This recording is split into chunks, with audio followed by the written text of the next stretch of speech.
welcome everyone for our monthly discussion video on celebrating LGBTQ plus Pride. Today we have Lynn Simoneau hosting the discussion, and I'll let her introduce herself and then the rest of us will introduce ourselves. My name is Lynn Simoneau. I am a More Than Walking peer mentor and volunteer. I have a spinal cord injury at C67, and I'm gay, so I'm excited to talk about these topics. I'm Jonathan Sigworth. I'm a C7 complete injury since 2006.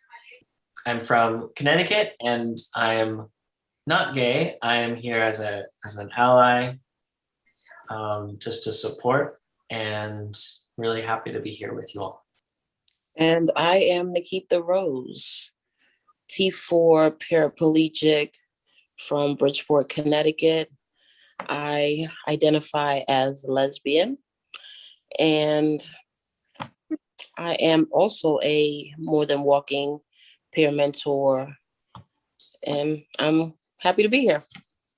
Okay, here's something that I was really excited to discuss, is describing someone from the LGBTQ community who had a really profound influence and effect on my life. And that would be she actually turned out to be like a professor when I was in college, but she ran the what was then the LGBTQ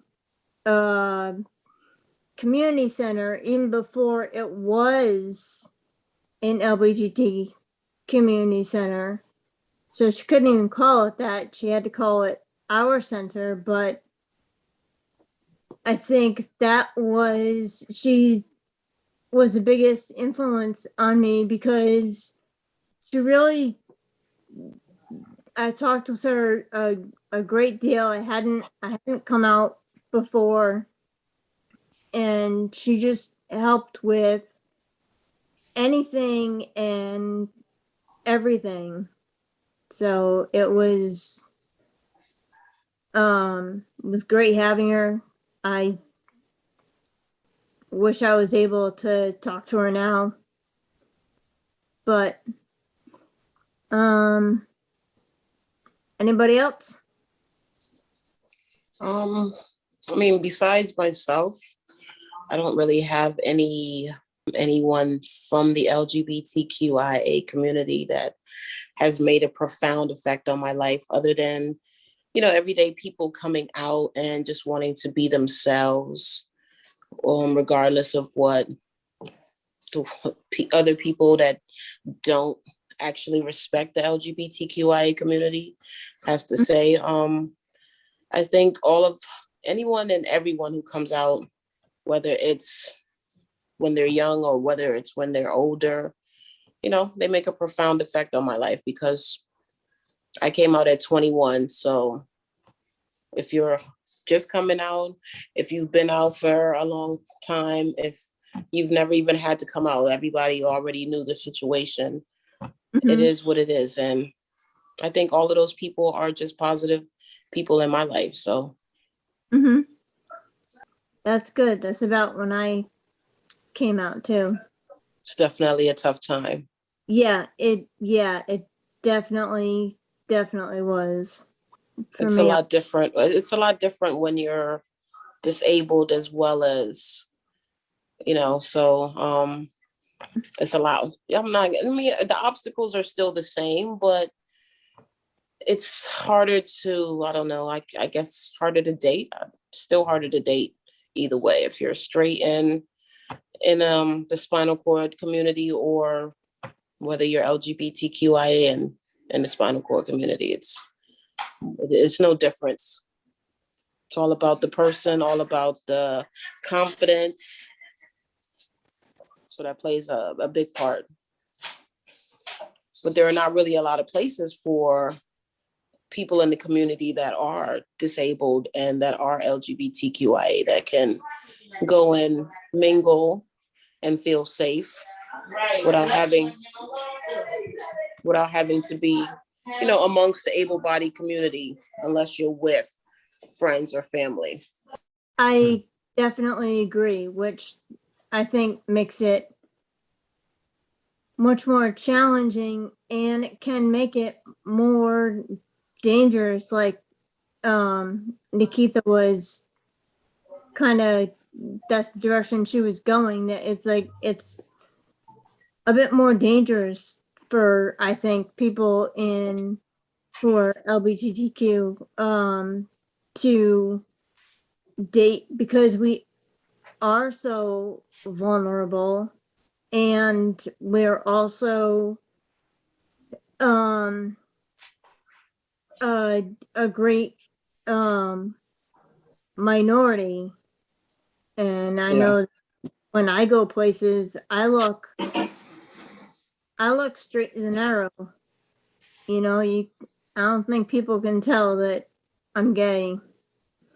I didn't know that both of you were gay until just recently. So I really appreciate both of you, and living out loud as yourselves, I think is so important. And coming from someone who's cisgender, just recently learned what that word meant.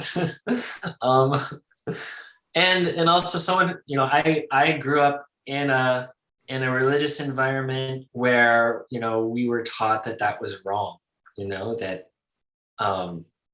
and I grew up believing that. And I never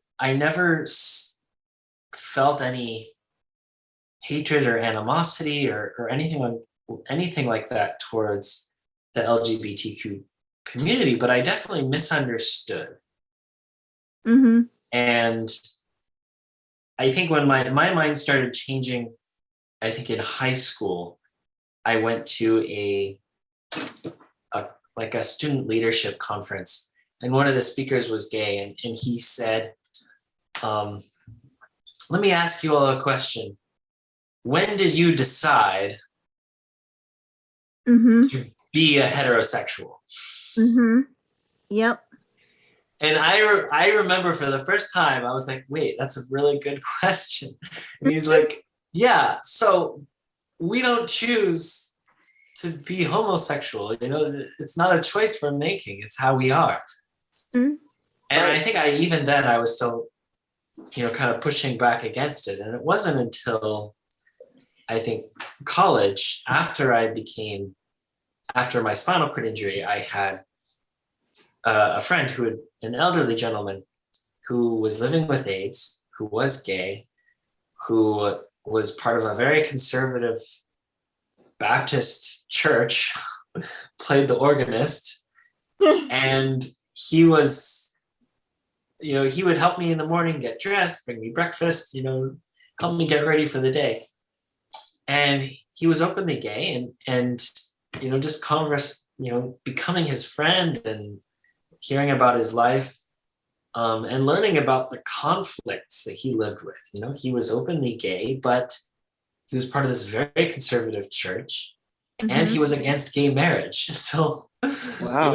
it was a little complex, but just learning, getting to know him, I think just really helped me understand more. So we're all human beings, and I think that's the beauty of the disabled community too, is this is a place where we can help reflect that and encourage that. We can help other. I was a Catholic all the way up through high school, and I think in the end of high school, I was starting to really admit it to myself, and hearing every Sunday that I was going to go to hell was just, that was a much unnecessary and deeply disturbing added complication that the woman that I told you about in college helped me through. You know, I still consider myself a Christian, a very devout one at that. Me too. And the whole issue of homosexuality being a sin and people being condemned to hell. Oh my gosh, this, you know, look at what's the difference between a heterosexual couple and a homosexual couple that makes one worse than the other.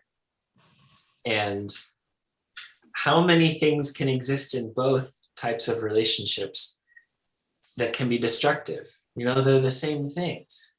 Same Right. thing.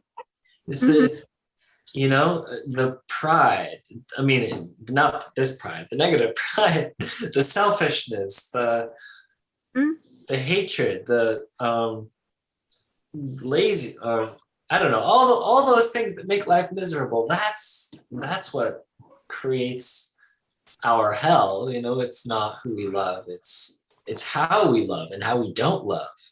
Exactly. Everyone thinks it's just about like sex and whatever, but it's not. It's loving someone and wanting to spend the rest of your life with them and everything like that. And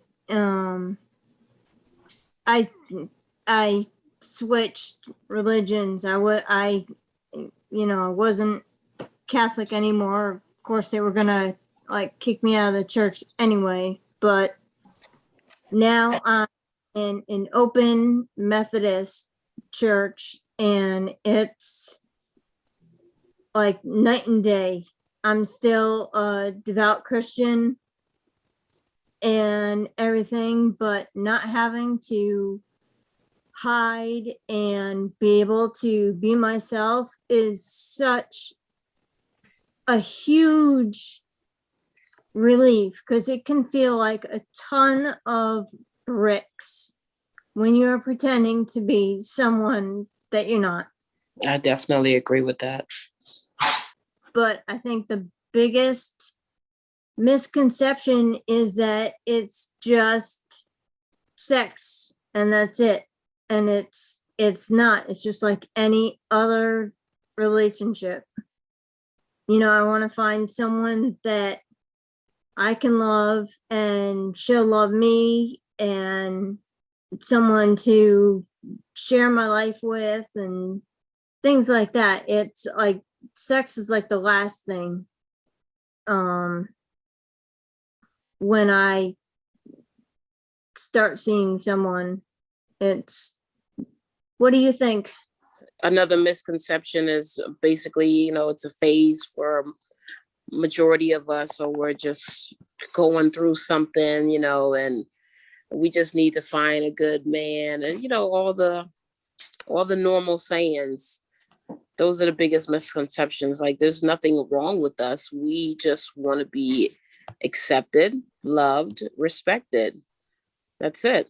Like, it's not a phase. It's not a phase for majority of the gay community. You know, there may be people walking around and living their life in a persona or in a bubble, and they make it not even 60% of the gay community, but at the same time, you know, it's a phase, or we're just going through something. Even though some of us have been gay our whole lives, it's a phase for the heterosexual community, or, you know, they just don't understand, what do you see in a woman, or why do two males want to date each other? You know, it's nobody asks why a man and a woman want to date, because it's quote unquote normal, right? But love is supposed to be normal. So are you more worried about the sex, or are you more worried about the loving part? Like you said, everybody always thinks it's all about sex. It's a sexual fantasy or something. I don't know. But a lot of us aren't getting sex, so we're mainly looking for love. Right. Exactly. And that, I think, is the biggest misconception, not that we have, but that people outside our community, that's a misconception that they have. Yes. So would definitely focus, and want to correct that misconception by saying, it's not about this, it's about loving someone just the way that my dad loves my mom or my grandparents loved each other, you know? Yeah, and it's no different with people that are disabled, because we're also looking for the same thing heterosexuals and able bodies are looking for. We're looking for respect. We're looking for trust. We're looking for loyalty. We're looking for people to actually see our self-worth and to value us. So it's no different when you have a disability. I would have to disagree on that. I think it's a little bit harder because when you're disabled, you're dealing with so many more misconceptions. And it's like those have to be cleared up first. And then when somebody like starts to get to know you, then you can, but you know what I'm saying? Yeah, they can already see the disability. So it's just getting to know the person at hand. Right. But a lot of people don't, they have misconceptions about people with disabilities, and some people don't even want to know people with disabilities. So you Absolutely. can't even get to the LGBTQ stuff. Right. There's a drag queen living across the street, and he doesn't want to get to know me because of my disability, because he has so many like misconceptions. I can't do this and I can't do that, and I can't I just don't know what to say to him. He should only worry about dry cleaning and makeup. Or one time a neighbor said, "Can you help him with his makeup?" I'm like, I can't even do makeup on myself. I never have. So I guess the answer is no. I don't even wear makeup, so I don't. That question would not even come up from any of my neighbors, because I don't wear makeup. So, but they can tell them, because I live in a house full of females. So at the same time, we're all females, but they can tell one is myself. I'm a little different because I don't dress like the average female in my house. So, but I'm not out here like parading. Not to say that I don't have a flag. I don't have a flag up on the house, or I don't roll around with bumper stickers that identify as LGBTQ, but I do represent my community the way I want to represent my community, Mm-hmm. So. Thank you guys for sharing. I never thought about it from that point of view of, the challenges in being disabled and having a relationship. Those misconceptions having to be cleared up first before even getting, finding a LGBTQ relationship. Because, I remember in college, the challenges of just getting someone to believe that I was dateable was Enough. hard. Right. Yeah. And then if it's not a safe space to then say, oh, then by the way, right. So I'm even more different than you thought.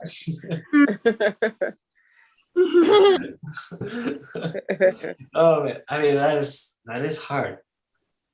Mm-hmm. One of the biggest misconceptions that I grew up having about people who were gay was that I had always heard that it's because of childhood trauma that people wind up feeling that way or being that way. And I think that misconception broke for me after my injury. And it was thinking about my disability and thinking, well, wait a second. So if I have a childhood trauma and that causes me to be gay, does that mean I'm not really gay? And also, in other words, like, I had a spinal cord injury. I need to use a wheelchair. This wheelchair isn't a crutch. Like, I'm paralyzed. Like, this is how I am. This is Jonathan. Like, I can't deny who I am. So even if I were to accept this belief, which I don't agree with, that that's the cause, there's no reason to deny, you know, if that's why I'm the way I am, then I shouldn't deny it. And there's nothing wrong with it. Right. So that was one of the biggest misconceptions that I grew up with and have since grown out of. Mm-hmm. So, moving on, what is the most urgent issue surrounding the LGBTQ community and what needs to be done? We as humans just need to treat each other better. Like, I don't really like to be segregated. I don't like the whole, we have one community, you have one community, we have one community. We all need to be protected as humans. Like, that's our rights around the world. We need to be respected. We shouldn't have to fear going to a club or hanging out in a park without being assaulted. That's our human rights as humans. Like, let's put aside the LGBTQIA. Let's put us, we're like, everybody gets attacked. The transgenders, the LGBTQIA, even heterosexuals get attacked. So as humans, can we all just love one another? Because I think that's the Christ thing to do, but we're lacking Christ, and we think it's more of a religious thing instead of just a human dignity type of thing, compassion. Mm-hmm. Because I have a lot of friends and they're just like, oh, the LGBTQIA got more rights than the Black Lives Matter. But I don't feel like that's true. I feel like as humans, we all need rights. Like, the slaves have paved the way for the LGBTQIA. So at the end of the day, we all should pay homage to somebody for making the path wider. Some of us are still in hiding. Some of us still don't want to come out. Some of us are just coming out, even as professional athletes or professional singers or just normal everyday people. Like, why should we be afraid to come out? Because society still doesn't accept that we're humans above everything else. Mm-hmm. So just human rights is what we need around the world. People shouldn't be getting beheaded. People shouldn't be getting their fingers cut off. People just shouldn't be dying because they want to live their life openly. I mean, healthcare, I'm sure we're getting healthcare, but some of us are being denied because of the transgenders. People don't know how to recognize or don't want to recognize that there are transgenders amongst us. Accept it for what it is, But if it's just like with slavery, if it's not white, it's not right. If it's not straight, it's not right either. We have to change our mentality. I think that's an urgent issue surrounding rights around the world. There's so much fear also, so the people who are against the LGBTQ plus community on many other issues, they're very nice people, right? Like, they think of themselves as nice people, generous people, Right. thoughtful people. Yeah. And the problem is that people who are against it are so fearful, and it's unnecessary. I mean, look at there's this huge battle over bathrooms. We're Right.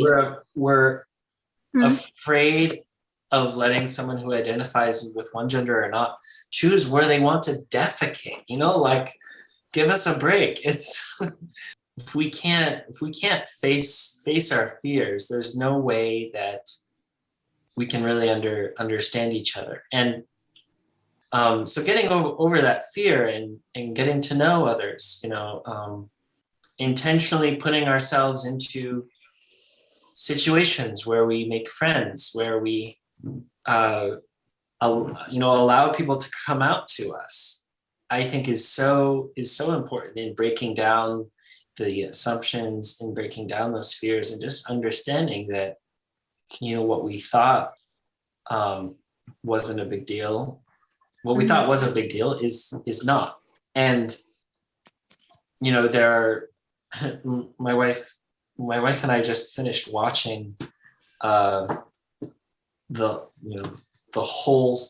series of Modern Family, which is a great show. But what's great about the show is there's a gay couple in it, and there's a mixed Colombian couple in it, and it's just a very diverse family kind of living with each other. And I think, as a cisgender person, exposing myself more to that show and interacting more with people, that's helped feel more comfortable. And those steps, I think, are really important for overcoming fear for people in general. Yep, I would agree. Yes. Or actually, we can talk about what does need to be done. How do we go about opening up other people's minds and everything? Yeah, the answer is to be more empathetic and treat people with more humanity. But how do we get to that point without, Nakeitha, like you said, like attacks on people? I mean, when I think about just the LGBTQ community, I think the biggest thing that stands out in my head, and maybe this was because this was right after someone outed me to my parents, which I told them not to do, was the Matthew Shepard attack and murder. And that helped open some minds. But how can we get people to open their minds without watching like a show as awesome as like Modern Family, and without people getting attacked and hurt and possibly killed? I don't know. I don't know. Because it's just like when you try to do good, there's always evil. There's always evil. So it's like, all we can do is just keep bringing awareness to the disabled community, letting them know that they're not alone. And, at the end of the day, we're in this together, and we have to have some place of solitude that we can go to, or, a trusted friend. I don't know, but that's a tough question.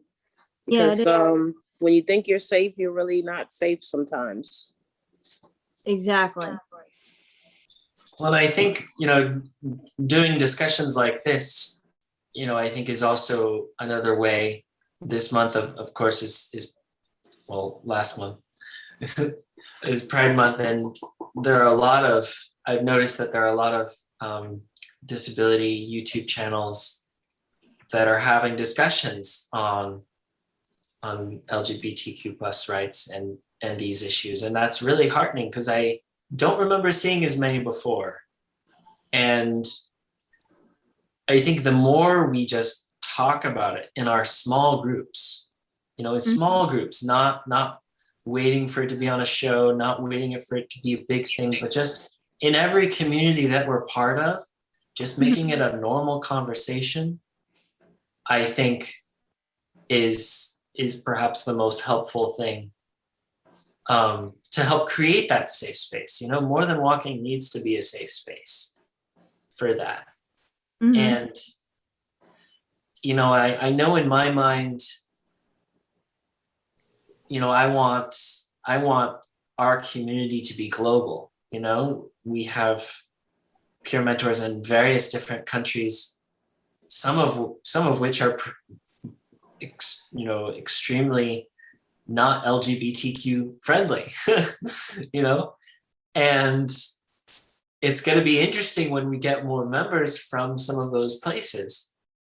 But Mhm. my hope is that because we're all here with, you know, living with a disability, living with a spinal cord injury, that somehow that common element helps emphasize the point that Nakeitha brought up at the beginning, like, what are these different groups? We're just human beings, come on, you know? And maybe it's that disability that's gonna make it clear to everyone that we're all the same in Right. this group. And so I'm really hoping that it's true.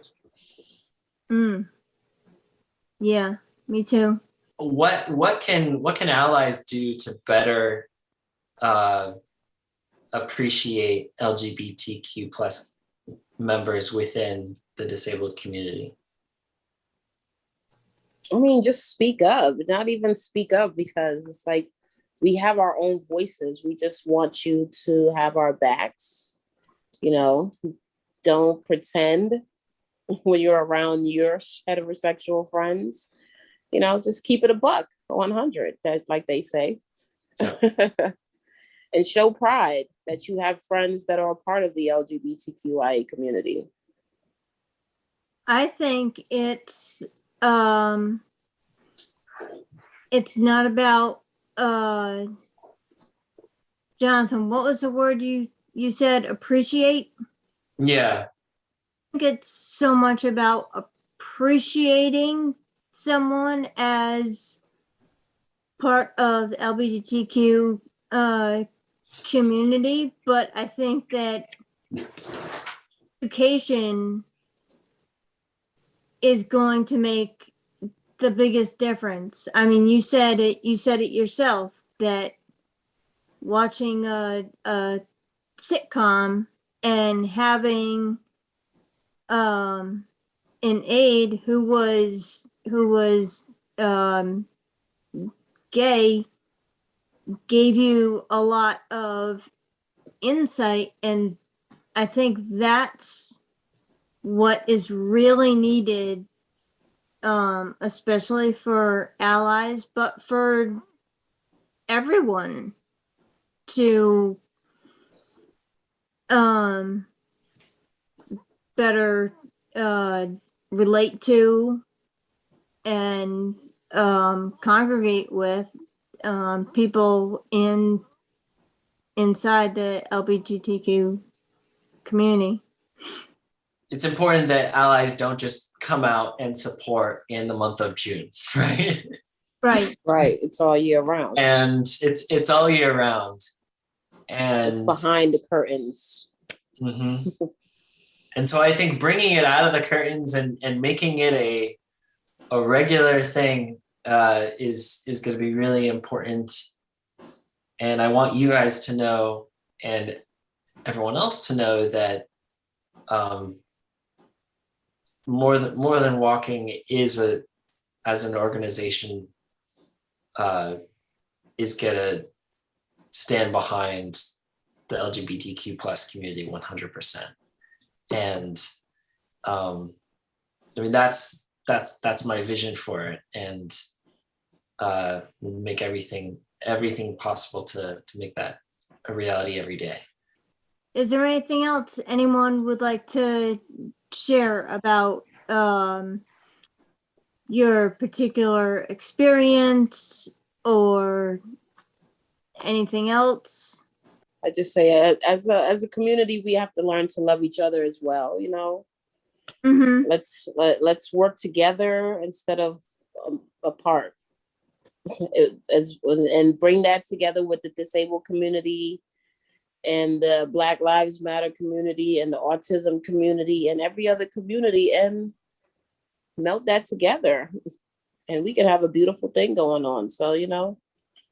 Yeah, I mean, it used to be like that, where America was like truly a melting pot, like just people everywhere, and they weren't like congregated into their own separate origins or communities or whatever. And I think you're right. I think we need to get at some point get out of these like smaller communities and become one big community. Support one another. Yes. You know, as I said, cisgender is a new word for me. And in learning about it, I recognize the reason why it's so important is for those of us who are heterosexual, who are part of the normal group, identifying as cisgender is a way of, you know, or even the pronouns, you know, Mm-hmm. is acknowledging that we can't assume that my pronouns are going to be he, him, right? Mm-hmm. Can't assume that without getting to know someone, without asking them. And as a heterosexual, it's so easy just to live with my, you know, as a white heterosexual, it's easy to just white male heterosexual. Man, I'm just adding on the privilege here. White male heterosexual American. There you go. I'm almost at the top of the food chain, except for my wheelchair. But it's just recognizing that, yeah, I'm in these categories. They're not the only categories. You know, it is just one of many. And that's something I'm getting used to recognizing and being sensitive about, trying to becoming a melting pot means giving up some of your safety assumptions that make you feel comfortable, you know, melting down those barriers that make you feel protected. So I want to close by saying that I'm just so happy that at this point in my life, my parents recognize the reality of being gay. My two of my siblings do, and I'm so thankful that before my grandparents died, they knew and really understood what it was to be gay, because I know that the last person who I had to go through that with was my grandmother, and it was like right after a year and a half relationship of mine broke up, and she was of great comfort to me, and she just listened to me, and all those like misconceptions and preconceived ideas that she had when I was in the relationship very quickly disappeared, and she realized that it was love. It was the same thing that she had with my granddad. You know, same. So I just wanted to close with that. thank you for sharing that. Thank you for sharing, Lynn. thank you for coming. I wasn't gonna miss it. All right, guys, my niece is gonna All be right. in this recording. So is your ceiling fan. All right. Well, have a good night, everyone. Thank you, Lynn. Thank you, Nakeitha. All right, guys, be And we'll safe. see you next time. Take it easy.